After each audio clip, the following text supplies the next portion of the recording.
Allez, il est 14 heures, on démarre. Bonjour à tous, je m'appelle Marc Le Gardeur, je suis consultant, coach agile. J'interviens principalement dans l'accompagnement de grandes entreprises et je vais vous parler de Business Agility. On a 45 minutes pour ça, donc mon objectif c'est de vous donner envie. On ne pourra peut-être pas aborder tous les aspects de la Business Agility pendant ce slot. Mais j'ai envie tout de suite de vous poser une question. Quels sont ceux d'entre vous qui ont assisté à la keynote d'ouverture ce matin? Levez la main. OK, donc la plupart d'entre vous. Je vous avoue que je ne savais pas que Inbar parlerait de Business Agility. Donc c'est bien pour moi, ça fait un teaser pour mon slot. Je vais donc rebondir sur ce qu'il a dit, mais comme le disait Kousseï tout à l'heure, ça sera en français et ça sera peut-être un petit peu moins de la théorie et un petit peu plus de la pratique. Qu'est-ce que ça veut dire déjà, Business Agility? Pourquoi on parle de Business Agility? Est-ce que c'est le dernier buzzword? Pourquoi on en parle? Est-ce qu'il y a vraiment un besoin? Comment on implémente la Business Agility? Et puis on essaiera de voir un peu surtout quelles sont malheureusement les erreurs à ne pas commettre. Alors je voudrais remercier au passage nos sponsors, sans qui tout cela ne serait pas possible. Et je les remercie doublement parce que je trouve que ça fait du bien de se retrouver, vous ne trouvez pas? Hein, c'est agréable. Le télétravail, la distance, c'est bien, mais ça ne remplace pas tout. Bon, il fait un peu chaud dans la salle et tout, mais c'est quand même très agréable. Je voudrais aussi vous dire une chose avant de commencer, c'est qu'on me connaît surtout comme formateur SAFe. Et je tiens en préambule à vous dire que je ne suis pas là pour vous parler de SAFe. Je suis là pour vous parler de Business Agility. Je ne suis pas là pour vous vendre que le framework SAFe, c'est le mieux adapté, etc. à Business Agility. La Business Agility, c'est bien entendu, ça concerne bien entendu toutes les organisations, que vous fassiez de l'agilité à l'échelle avec du less, avec du SAFe ou avec n'importe quoi, peu importe. La Business Agility ne touche pas non plus d'ailleurs que des grandes organisations. La Business Agility, ça touche aussi des PME, des PMI, etc.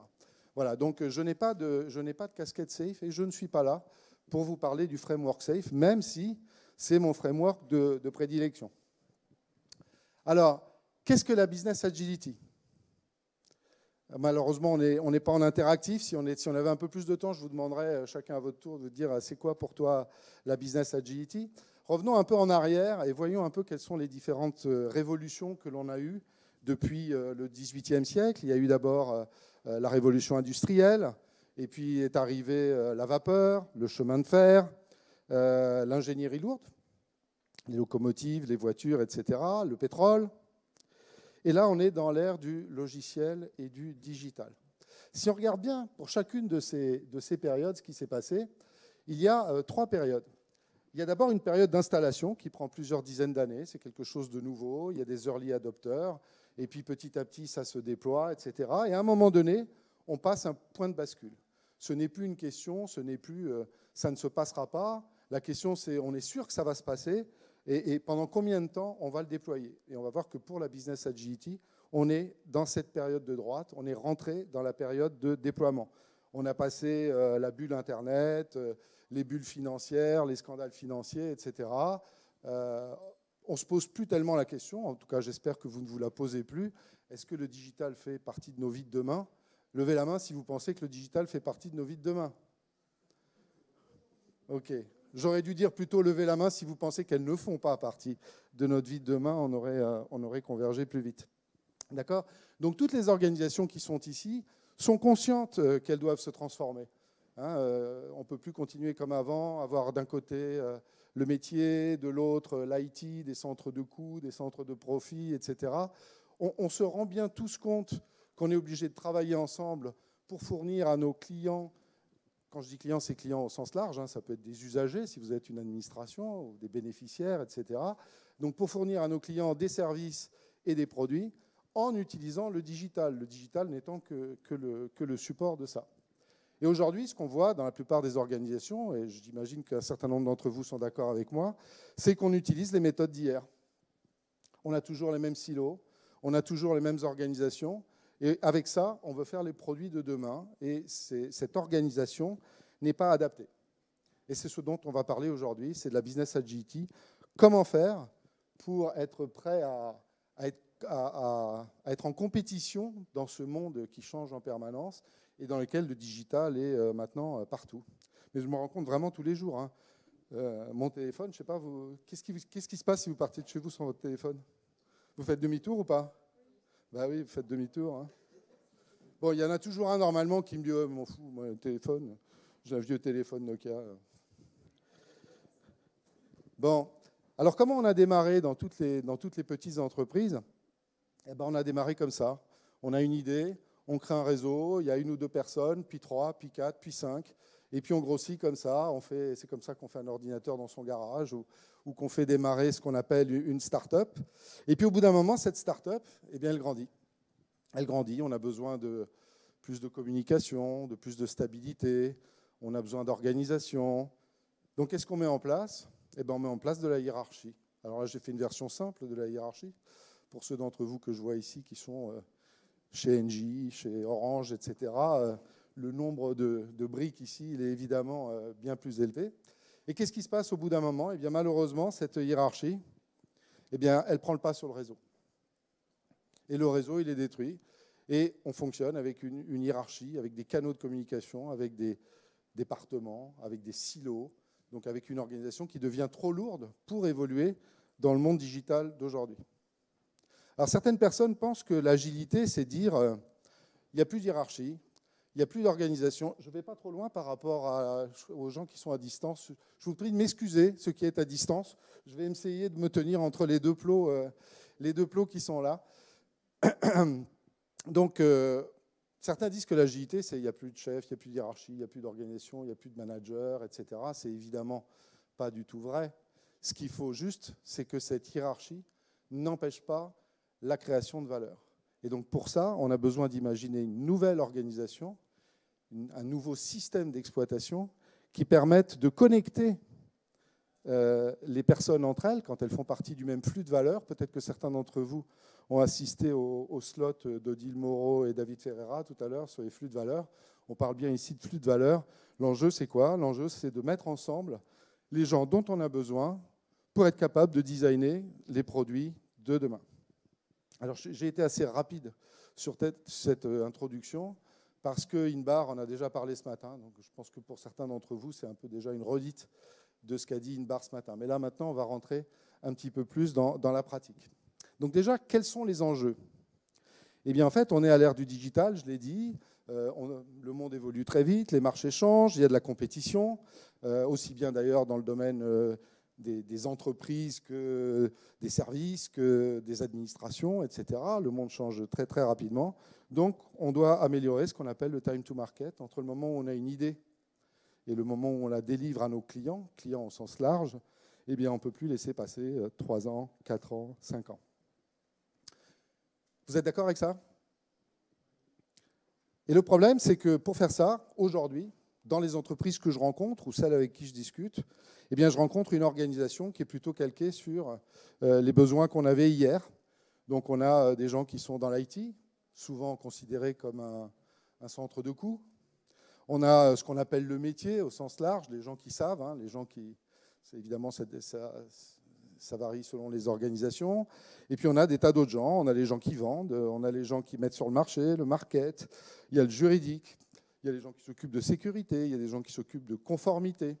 Et tous ces gens-là travaillent dans des silos, dans des organisations qui sont elles-mêmes auto-organisées. Elles ont un chef, elles s'optimisent, elles s'organisent pour être le plus performantes possible, mais à l'intérieur de leur silo. Et le problème, c'est qu'aujourd'hui, on a besoin d'interconnecter ces silos entre eux pour faire les produits dont on a besoin. Donc l'enjeu, il est là, c'est de désiloter les entreprises, d'aller chercher partout dans l'organisation les personnes dont on a besoin.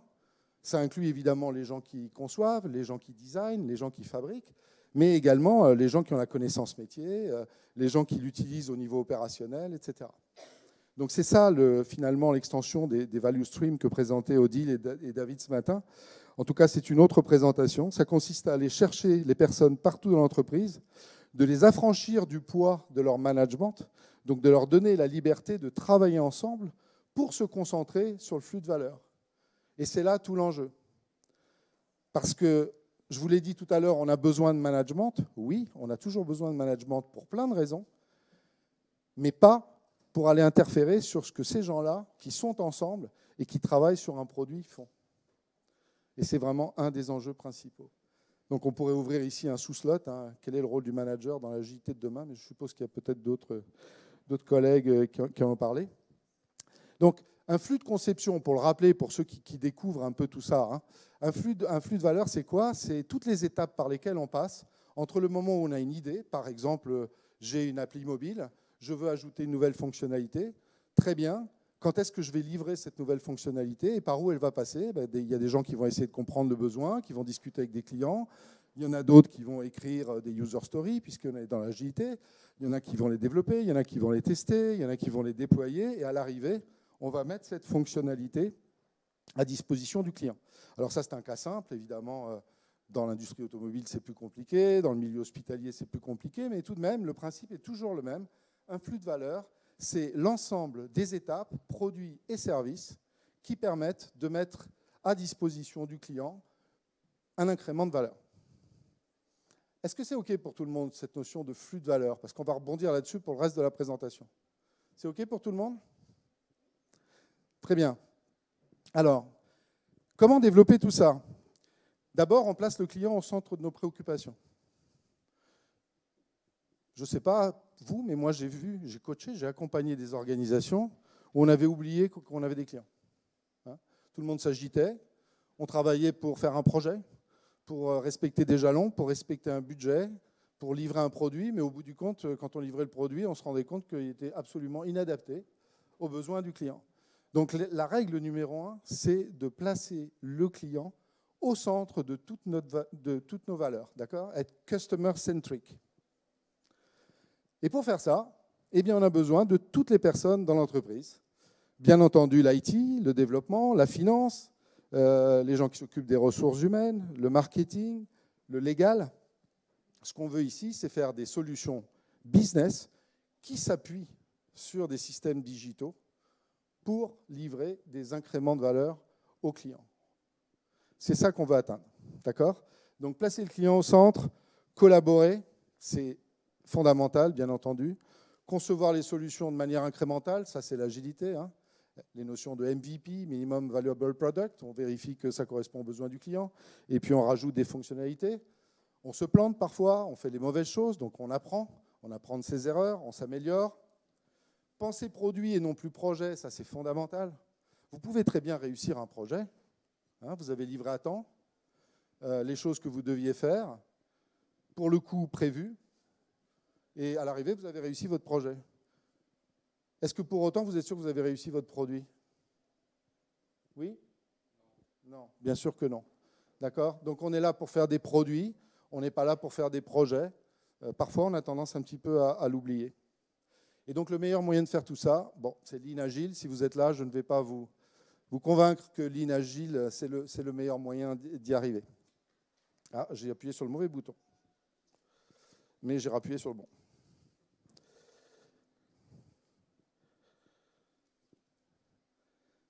Alors, la collaboration, c'est un des points clés de mon talk, là. On a besoin que les gens collaborent. Et pour que les gens collaborent, c'est un mot qui est un peu galvaudé, collaboration. Parce que collaborer, c'est pas faire des réunions. C'est pas s'appeler souvent. C'est même pas forcément être placé dans le même open space. Collaborer, c'est être dans un état d'esprit commun pour aller vers un objectif commun. C'est le contraire que de défendre ses propres intérêts à l'intérieur de sa propre organisation.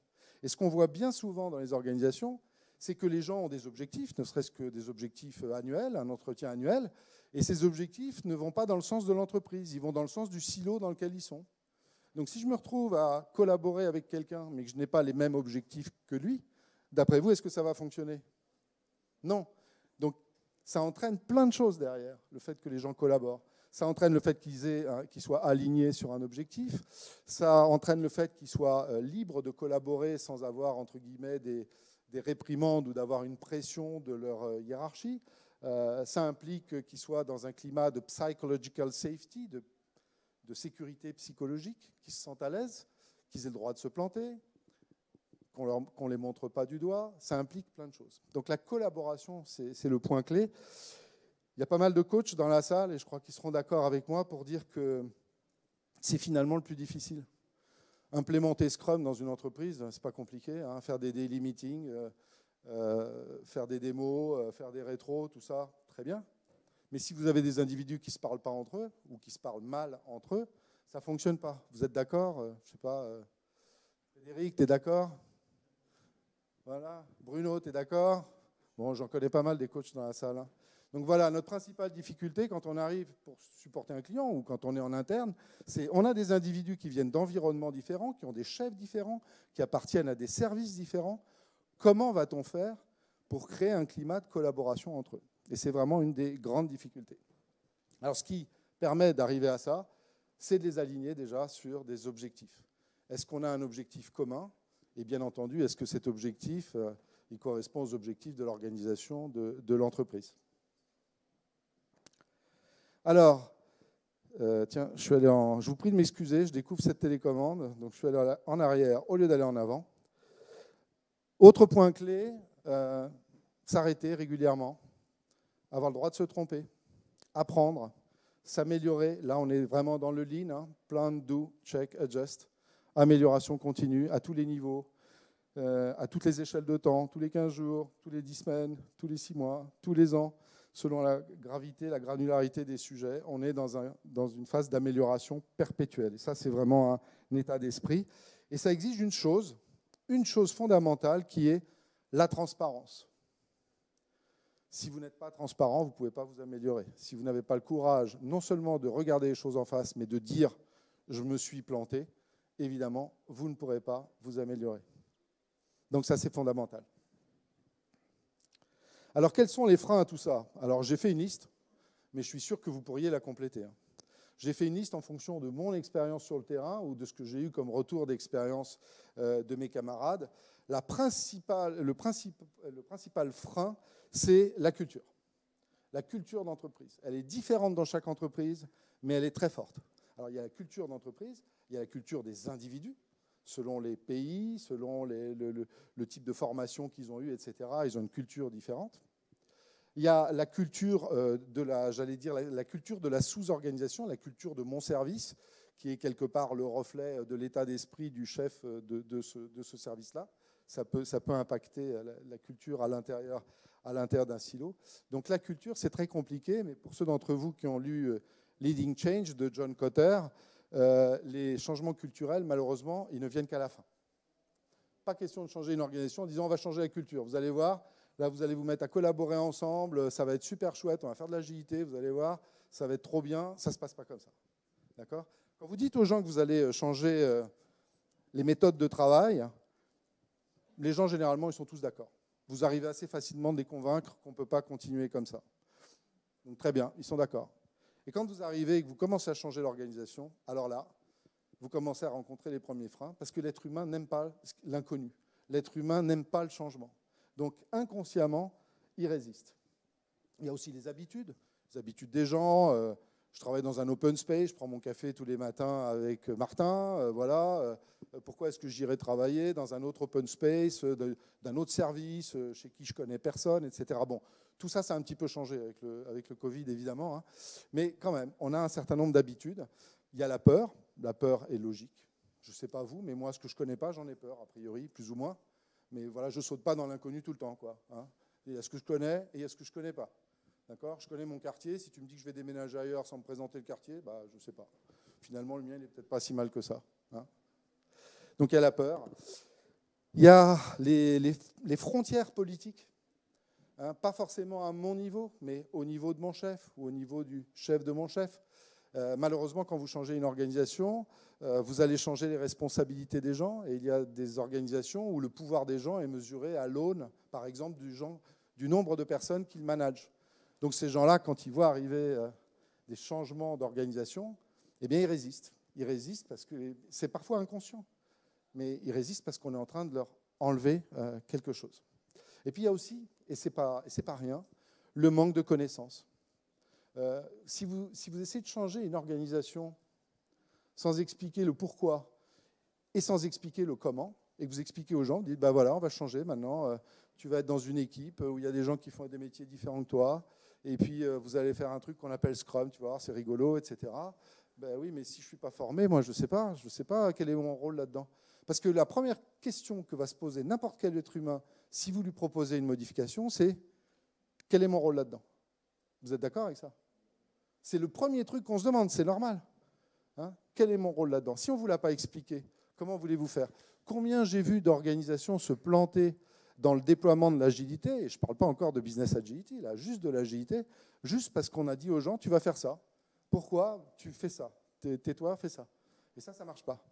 Et ça marche encore moins au XXIe siècle que ça ne pouvait marcher au XXe, parce que les motivateurs intrinsèques des personnes sont différents, parce que les gens ont besoin d'appartenir à un tout qui fait un sens. Moi, je vois les jeunes diplômés qui sortent d'école aujourd'hui, ils ont besoin de travailler pour des entreprises qui sont écologiques. Enfin bon, il y a un certain nombre de motivateurs intrinsèques chez chacun d'entre nous. Et donc, si on ne sait pas ce qu'on fait et qu'on ne sait pas pourquoi on le fait, bah, on ne le fait pas ou on le fait mal. On résiste. Donc, les conditions indispensables pour réunir tous ces gens-là, pour faire en sorte à ce que tous ces gens-là collaborent ensemble, travaillent ensemble et soient efficaces, le premier, c'est qu'ils sachent pourquoi on le fait. Ce que je suis en train de vous dire là, tout le monde doit le savoir dans l'entreprise. On n'est pas en train de changer parce que le boss, il est revenu d'Agile en scène, il a dit « Ah, chouette les gars, on va essayer un nouveau truc, ça va être chouette ». Non, il y a une vraie raison. La vraie raison, c'est que la plateforme, elle est en train de brûler. Et que si on ne change pas aujourd'hui, bah demain, on est mort.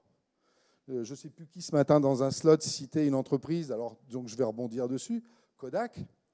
Kodak n'a pas vu venir le digital, clairement, quoi. Il y a 25 ans, je coachais chez Kodak à la gare de Lyon, au siège. Et à l'époque, on m'expliquait que l'appareil photo numérique ne fonctionnerait jamais. Les gens avec qui je déjeunais à midi, ils me disaient « Mais ton truc, ça ne marchera jamais ». Mais peut-être aujourd'hui, parce que la qualité n'est pas là. Mais demain, mais non, ça ne marchera jamais. La pellicule, ça existera toujours. Bon, manifestement, ils avaient tort.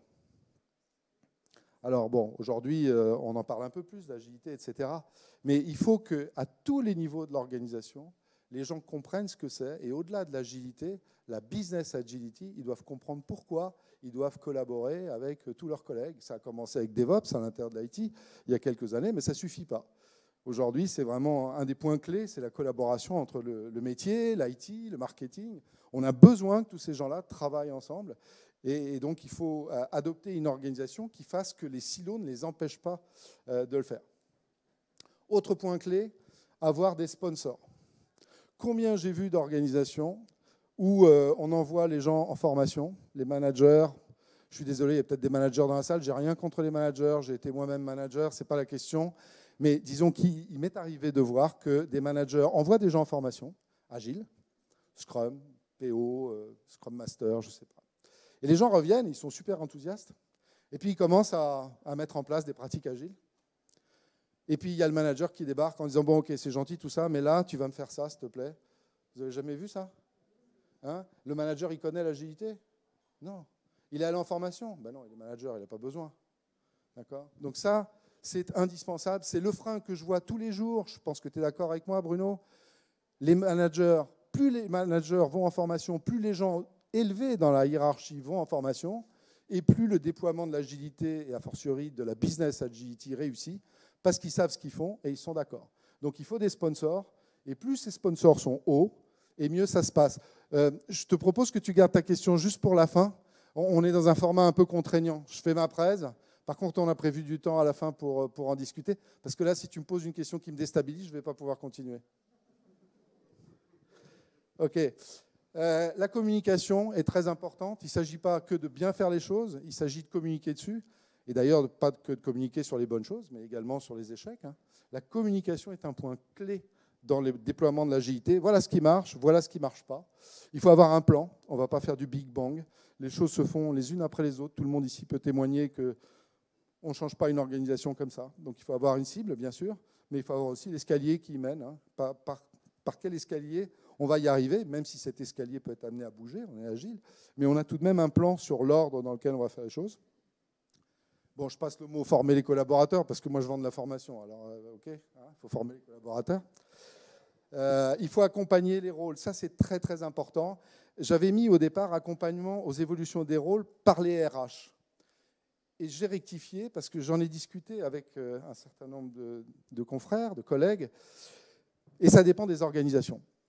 Ce qui est sûr, c'est que quand vous déployez ces nouvelles méthodes de travail, vous demandez à des gens qui travaillaient peut-être depuis des années ou des dizaines d'années d'une certaine façon d'occuper un rôle différent ailleurs dans l'organisation. C'est un changement majeur. Pour accompagner ce changement, vous ne pouvez pas juste envoyer les gens en formation. Il faut essayer de faire un bilan de compétences avec eux. Quelles sont les compétences, les skills qu'ils ont déjà? Quels sont ceux qui n'ont pas pour le rôle attendu? Quel est le chemin pour acquérir ces compétences? Il n'y a pas que la formation, il y a le pairing, le shadowing, il y a plein. Bon, donc voilà. Si demain vous prenez quelqu'un qui est chef de projet dans une organisation et que vous lui dites demain tu vas être RTE, hein, Frédéric, il faut l'accompagner. Il faut l'accompagner, il faut que ce soit une démarche qui soit au plus haut niveau de l'entreprise, qui soit suivie par tout le monde. Et donc, j'avais dit au départ RH. Et puis, c'était avant-hier. J'en discutais avec des gens, ils disent, mais nous, chez nous, les RH, ils sont là juste pour recruter, faire passer l'entretien annuel, etc. C'est le management qui fait ça. J'ai dit, OK. C'est pour ça que j'ai rajouté le management. Ça dépend réellement des organisations. Donc, management ou RH, peu importe, mais ça nécessite un accompagnement fort. Et pour avoir cet accompagnement, on change complètement le leadership. On passe d'un mode classique avec donc du command and control, de la peur, du management moderne avec des KPI, etc. C'est la partie gauche, vers un mode dit évolutionnaire où on part de la réalité. Ça, c'est une partie très importante déjà, partir de la réalité, être capable de regarder en face. Super dur. Essayez, vous verrez. Être très objectif, sans complaisance pour sa propre organisation et monter jusqu'à la business agility. Ce bouquin-là est sorti la semaine dernière, ou il y a 15 jours. Il est très bien. Leading Beyond Change de Michael Saota. Je vous l'ai mis dans la bibliographie à la fin. Et ça parle un petit peu de ce changement. Alors, les erreurs à ne pas commettre. Tu m'indiqueras les 5 minutes aussi? Les erreurs à ne pas commettre. Alors, je l'ai dit, manque de sponsorship, manque de connaissances, management pas formé, manque d'alignement sur l'objectif, enjeux politiques. Je suis au service marketing. Moi, mon directeur du marketing, il a tel enjeu politique. Le CTO, il a tel enjeu politique. Et donc, problème. D'accord? Et mauvais mindset, mauvais état d'esprit. J'ai vu tout. J'ai vu tout. J'ai vu des entreprises qui sont vraiment des terreaux fertiles à l'agilité. Vous arrivez, c'est un vrai bonheur. Ce n'est pas toujours le cas. Ce n'est pas toujours le cas, malheureusement. On ne change pas la culture en premier. Il ne faut pas être trop complaisant avec son organisation. Je vais y revenir juste derrière, mais combien de fois j'ai entendu « oui, mais ça, ce n'est pas possible chez nous hein, ». Nous, on est une entreprise unique. On a des problèmes uniques, donc ce n'est pas ce truc-là qui va résoudre nos problèmes. Vouloir se débrouiller seul, hein, ne pas se rendre compte qu'on a besoin de partager avec d'autres, voire d'être accompagné, et prendre des raccourcis. Ça passe super vite. Hein.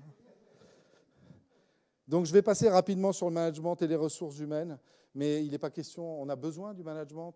Le management est indispensable pour conduire une transformation agile. Il n'est pas question de supprimer le management, il est juste question de leur demander d'avoir une posture différente. Et généralement, les managers qui passent à un mode agile, ils s'y retrouvent beaucoup plus qu'avant. Il y a des personnes d'Orange ici. J'ai accompagné des gens d'Orange dans le sud-est de la France, où j'habite maintenant. Et au début, j'ai les managers qui étaient extrêmement réticents. Et finalement, après quelques mois, ils adoraient l'agilité parce qu'ils avaient trouvé tout simplement leur rôle. D'accord ? Donc, la business agility, ce n'est pas une affaire d'IT, c'est l'affaire de toutes les personnes qui sont impliquées dans ces différentes étapes. Il faut que tout le monde sache pourquoi on veut y aller et est-ce que le top management comprend bien les choses. Pour ça, il faut de l'accompagnement, il faut de l'organisation, il faut de la formation, il faut savoir où on veut aller et par où on va passer.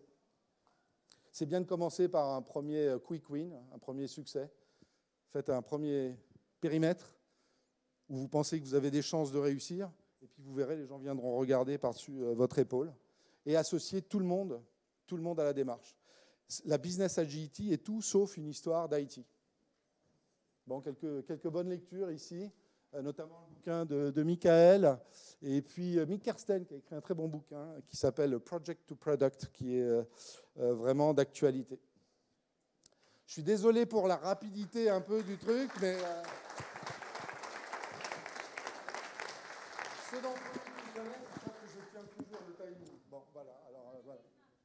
Mais on a quand même 10 minutes. Ah, c'est pas grave, on commence les questions-réponses avant. C'est très bien parce que le sujet est très vite. Je vais commencer par toi puisque tu as levé la main 20 minutes trop tôt. Excusez-moi, je vais lui apporter le micro, sinon les gens à distance ne peuvent pas l'entendre. Eh ben oui, merci Marc. Bien sûr.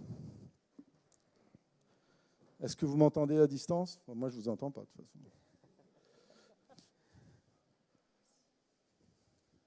Tu avais dit une chose très juste qu'il faut que le management soit formé à l'agilité, etc. Mais entre être formé à l'agilité et la vivre, il y a une grosse différence. Et en fait, il faut aller jusqu'à ce qu'ils vivent l'agilité, c'est-à-dire qu'ils l'exercent dans leur métier, etc. Et ben, parfois, ce pas manque. Merci, tu as raison, c'est vrai, ça ne suffit pas qu'ils soient formés. Il faut qu'ils soient impliqués dedans, bien entendu. La plupart des managers que je connais, et je dînais avec certains hier soir, qui sont vraiment dans l'agilité, ils la vivent, hein, ils ne la vivent pas du haut de leur tour d'ivoire. Et souvent, ce n'est pas par leur rôle de manager, c'est par un rôle opérationnel qu'ils arrivent à vivre cette agilité. On peut être manager d'une équipe, d'un groupe de personnes, et avoir un rôle opérationnel. J'en ai ici des exemples vivants hein, de managers qui ont un rôle opérationnel dans l'organisation. Levez la main ceux qui se sentent concernés. Ben, vous voyez, tu vois. Merci. Sylviane, on a une question en ligne et puis après on reprendra une question dans la salle. On a une question de Florence qui dit « Si on n'a pas de sponsorship, est-ce qu'on peut vraiment rien faire pour devenir agile? Peut-on pousser par le bas ?» Alors, les organisations bottom-top, ça peut fonctionner. C'est vraiment contextuel. Je n'ai pas envie de dire oui ou non, ça dépend dans quel environnement elle est. On a déjà vu des changements organisationnels venir par le bas et que le management finisse par dire « Ah bah oui, ça c'est bien, ok, bah on continue, c'est bien ». Ça peut arriver. Ça peut arriver. Ce n'est pas la méthode la plus facile. Hein. Généralement, c'est une conjonction des deux. Hein. C'est du top-bottom, bottom-top, bottom-up. Hein. C'est la conjonction des deux qui fait que ça prend rapidement. Merci pour la présentation. Pour compléter par rapport à l'évolution du manager, tu mentionnes Orange apparemment, où tu as réussi à embarquer les managers et à casser un peu leur résistance. Tu pourrais nous décrire un peu les étapes du processus pour y arriver? Tu veux parler, Johan? C'était imprévu, inédit. Johan Regardin. Ouais, bonjour, j'anime la communauté des RTE chez Orange et je vais m'occuper du programme Agile Orange France. Les managers, donc au début, on les a invités à des PI planning. On les a embarqués en fait dans le dispositif, donc en formant certains.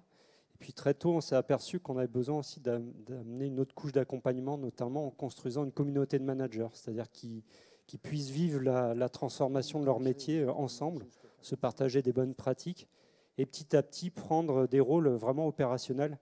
On peut citer par exemple le rôle de Agile PMO, qui est quand même quelque chose qu'on a du mal à mettre en place en fait, quand on construit des trains et qui a un rôle qui colle assez bien en fait, à un certain nombre de managers. Voilà, mais ça se fait vraiment très très progressivement.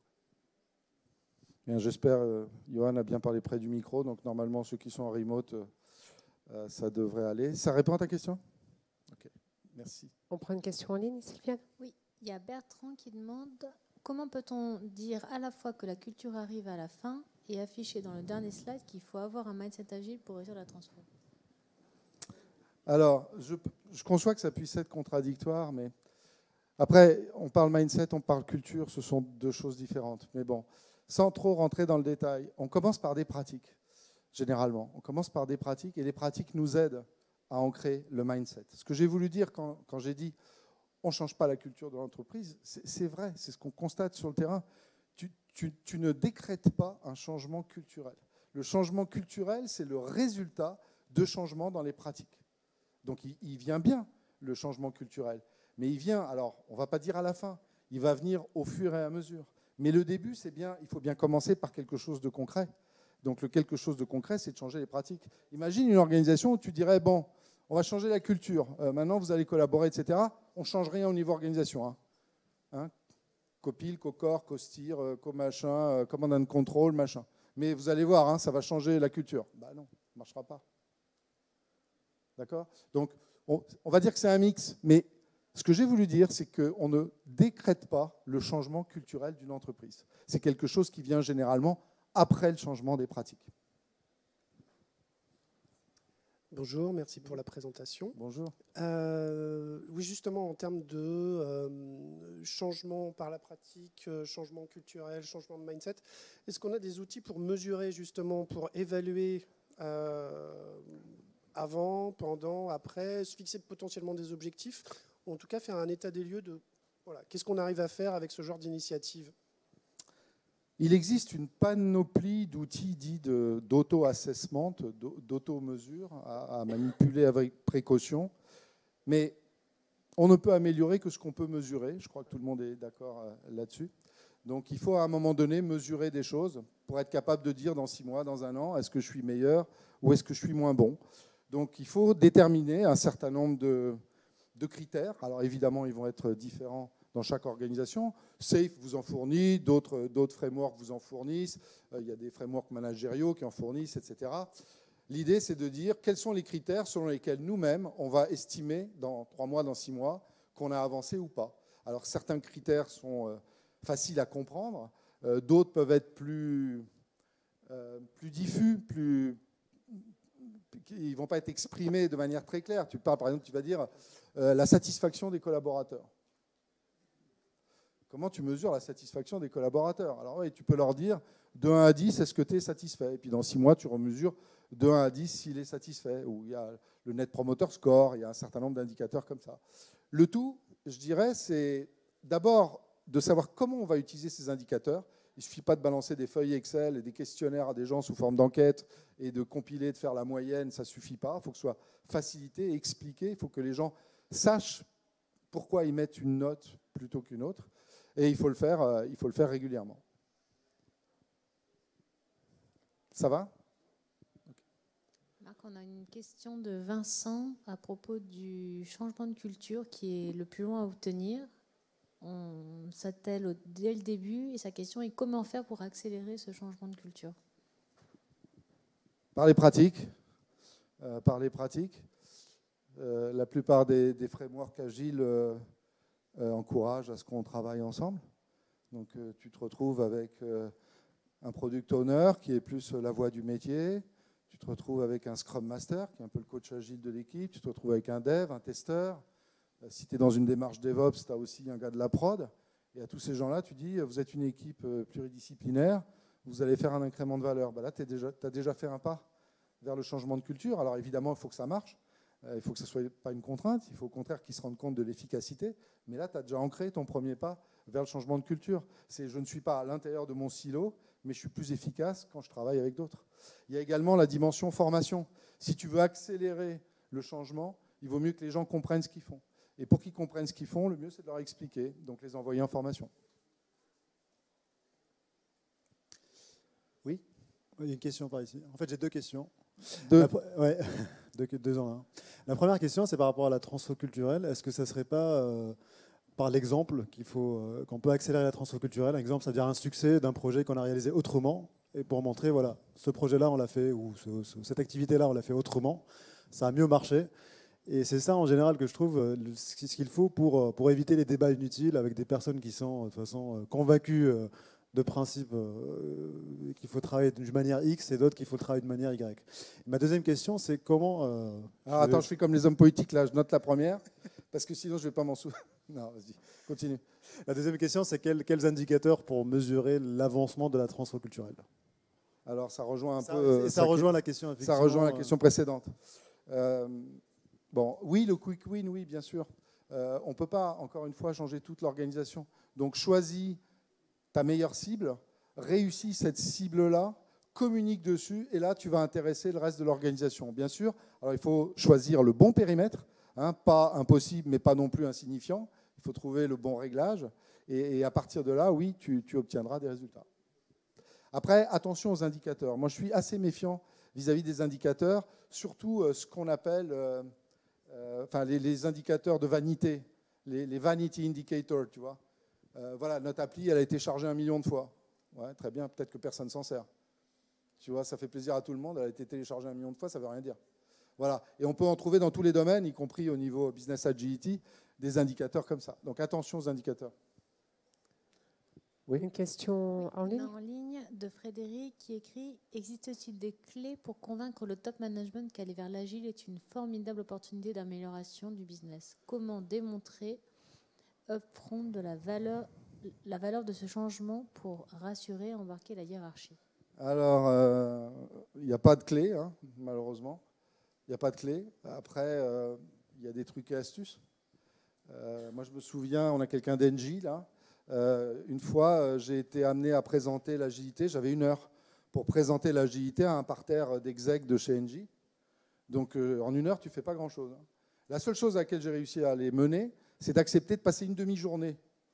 Et comme je l'ai fait un peu à chaud, ils ont un peu été obligés de dire oui, tu vois. Donc après, j'ai fait une formation au top management d'Engie pendant une demi-journée. Et après, certains d'entre eux sont même allés jusqu'à suivre des formations de 2 jours. Ça, c'est une méthode. L'autre méthode, c'est de hacker une réunion. Voilà, tu prends la parole dans une réunion, tu n'es pas attendu là-dessus, mais voilà, au risque de te faire sortir, tu essaies de les convaincre qu'il faudrait aller un petit peu au-delà de certains sujets. Je l'ai déjà fait. Je me suis déjà fait sortir aussi. Voilà. Mais bon, pas de méthode universelle. Hein. Ce qui est important surtout, c'est que le management ne croit pas qu'ils ont fait ce qu'il fallait alors qu'ils ne l'ont pas fait. Excusez-moi encore une fois, les managers. Hein, ce n'est pas le cas de tous les managers, hein, mais voilà, parfois, ce n'est pas mal intentionné. C'est juste parce qu'ils croient savoir. D'autres questions dans la salle?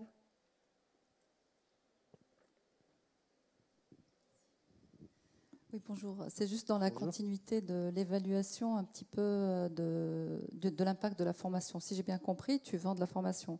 Non, j'ai dit ça. C'est un peu cru. En fait, je suis coach, j'accompagne plutôt des grandes entreprises, plutôt dans l'industrie, dans leur déploiement de l'agilité, et je suis également formateur, mais je ne vends rien du tout. D'accord.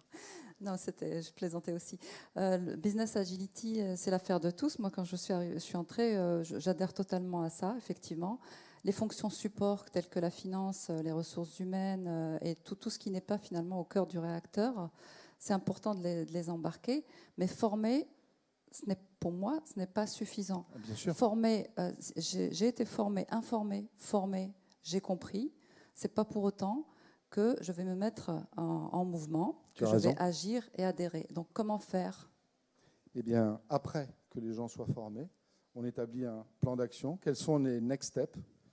Commencer par des ateliers, peut-être identifier les flux de valeur, identifier les individus qui font partie de ce flux de valeur, commencer à faire des réunions entre eux, imaginer un petit peu quelles pourraient être les organisations virtuelles, les fameux trains dans Safe, qui pourraient conduire ces flux de valeur du début à la fin. Je dirais le socle, c'est la formation pour que les gens soient alignés sur le vocabulaire, sur la manière de faire, etc. Après, pour chaque entreprise, les next steps, elle les détermine elle-même. Tu suis une formation et tu détermines avec tes collègues, tous ensemble, quel est le next step. D'autres questions dans la salle?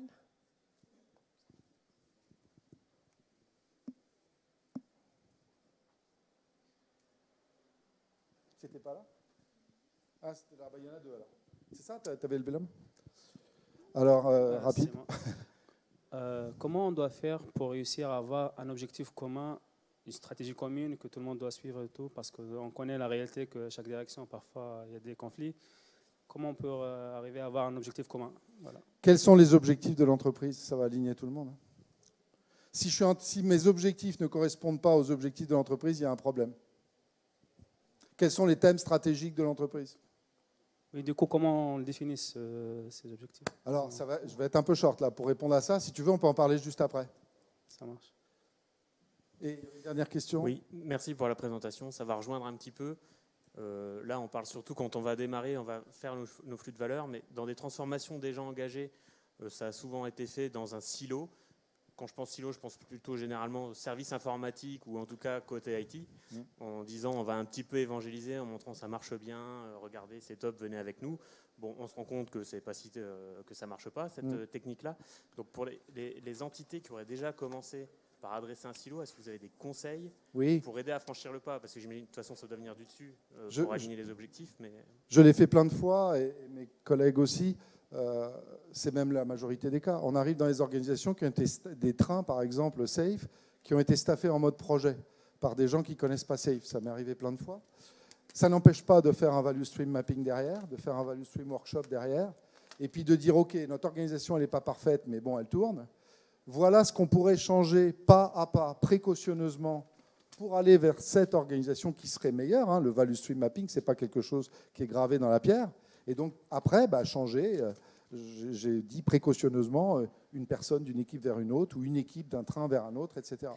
Donc, ce n'est pas gênant qu'on se rende compte, finalement, que les trains ont été pas forcément bien staffés au départ. Si l'exercice de value stream mapping nous montre qu'une autre organisation serait meilleure, après, on essaye d'y aller. Je vais respecter l'horaire, je le fais toujours. Exactement. Merci Marc. Merci pour cette belle conférence. Je vais vous inviter toutes et tous à offrir votre feedback au travers du Rôti Express. Il y a une slide là, que vous devez photographier. Soit elle est dans le support, regarde si c'est dans la suite. Ah, pardon. Eh ben non, du coup c'est... Ah ben voilà, la classe. Donc vous, voilà. Et ensuite j'invite celles et... Votre feedback, parce que nous, ça nous permet de nous améliorer.